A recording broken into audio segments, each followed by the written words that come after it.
If you watch a lot of anime, chances are you may recognize a lot of the voice actors. For example, Bryce Armstrong was the voice of Captain Ginyu. Looks like fun! However, he also voiced various other Dragon Ball characters in the Funimation dub, like Lord Slug. This ends now! How about 4Kids? Eric Stewart is most recognizable as Seto Kaiba. Yugi, nothing can excite me unless it's a duel against you! But if you listen, you can hear his voice appear as various other characters in not just Yu-Gi-Oh, but most 4Kids dubs. Like in Yu-Gi-Oh, he plays a lot of Pegasus' bodyguards, and he's even the narrator of the opening of the English dub of One Piece. There once was a man named Gold Roger, who was king of the pirates. He had fame, power, and wealth beyond your wildest dream. Honestly, he's probably the most recognizable voice from 4Kids. How about Jimmy Zoppi? He voiced Weevil. I'm the spider and you're the fly! You're trapped in my web! But you may also recognize him as Mouth in the most recent anime version of the Pokemon series. I only ask one eensy-beensy little favor. The point I'm trying to make here is that these people's names may not be recognizable, but the second you hear their voice, you know who they are. So with these examples, dubbing anime seems like more of a thing for more underground, unknown voice actors. However, there have been several A-list and B-list actors who have provided voiceover for various dubbed anime franchises. The top 10 most noteworthy actors who have voiced anime characters. Also, just a side note, about half of these will be from Studio Ghibli's archive, so we'll be getting them out of the way first. Number 1. First up, we have Howls Moving Castle. A story of a young hatter named Sophie that is turned into an old woman by a witch's curse. She encounters a wizard named Howl, and gets caught up in his resistance to fighting for the king. Now, playing the title role of Howl is Christian Bale, who you might recognize as one of the people who played Batman. Number 2 and number 3. This is going to be a bit of a two-parter, as this movie contains two very well-known celebrities. Ponyo on the Cliff by the Sea. Ponyo is a movie about a goldfish named Ponyo, obviously, who befriends a 5-year-old human boy named Sosuke. Now, the character of Fujimoto, Ponyo's father, was played by Liam Neeson, who, well, let's face it, if you don't recognize who Liam Neeson is, there's no helping you. For number 3, the same movie in Ponyo. You have Betty frickin' White playing Yoshi. Honestly, that's all I have to say. It's Betty White, one of the most recognizable celebrities in cinema history. Number 4, Kiki's Delivery Service, a 1989 movie about the story of a young witch named Kiki who moves to a new town and uses her flying ability to earn a living. You know who played the title role of Kiki? Kirsten Dunst.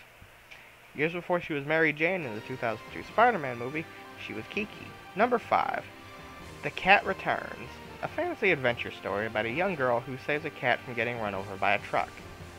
And I don't want to spoil a whole lot of it, but basically she goes to the cat world and tries to save the people there, and yeah, the film's kind of nuts. But there's one character called the Cat King, who is devoted to his role, oblivious to others' feelings, and a little deranged. You know who'd be perfect for the role? Tim Curry. Yes, you heard me right. Tim Curry.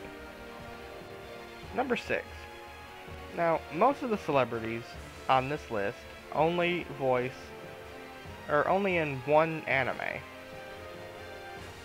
But this next one actually has a good number of roles under his belt. Bryan Cranston, who you may remember as Walter White from Breaking Bad, or for my older viewers, Hal from Malcolm in the Middle. As for anime, he has been in a surprising number of English anime dubs, from the lead in Ramayana to a more supporting role in Street Fighter II. Of course, Bryan Cranston was relatively unknown at the time, so, you know. Number 7, Armitage III. Armitage III is a little bit weird. The movie has a bizarre gimmick. It's originally filmed in English instead of Japanese, and would be released to Japanese theaters with subtitles. So, it's not technically a dub, but it's still worth mentioning for the sheer star power the studio managed to land. Kiefer Sutherland, ladies and gentlemen. Yes, Jack Bauer himself. Also recognizable from Lost Boys and Stand By Me. But his most recognizable role is 24. You know, that show with the clock that every other show makes fun of. Number 8. Afro Samurai. A series about a talented swordsman whose father was murdered in front of his own eyes. You know who voiced him? Samuel... I have had it with these motherfucking snakes on this motherfucking plane! Jackson. Now, Jackson is a talented actor. He's known for many roles, from Pulp Fiction to even Star Wars. And of course, Jackson didn't just do the voice of Afro Samurai, he was extremely involved in the entire series. So apparently, Jackson is a pretty big anime fan. And in fact, he's returned for literally every spin-off of the series. It's kind of one of those roles that it's just hard to imagine anyone else playing. Number 9.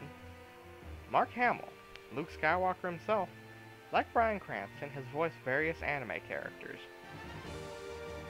He's made an appearance in 2 Ghibli films and in Afro Samurai Resurrection. His biggest anime role, however, was appearing in the entire first and second season of IGPX, a mech racing anime series. Although he was only a supporting character, still, that is some pretty heavy star power, considering, you know, he's like a lead in one of the biggest cult phenomenons of all time. And finally, at number 10, we go from Star Wars to Star Trek. Patrick Stewart has a healthy repertoire of anime under his belt as well. In the movie Steamboy, he plays Lloyd. Lloyd's task is to keep something powerful out of the hands of people who would do evil with it. Thanks for watching, subscribe for more. This has been the Blocker-Nator. Happy trails to you, until we meet again.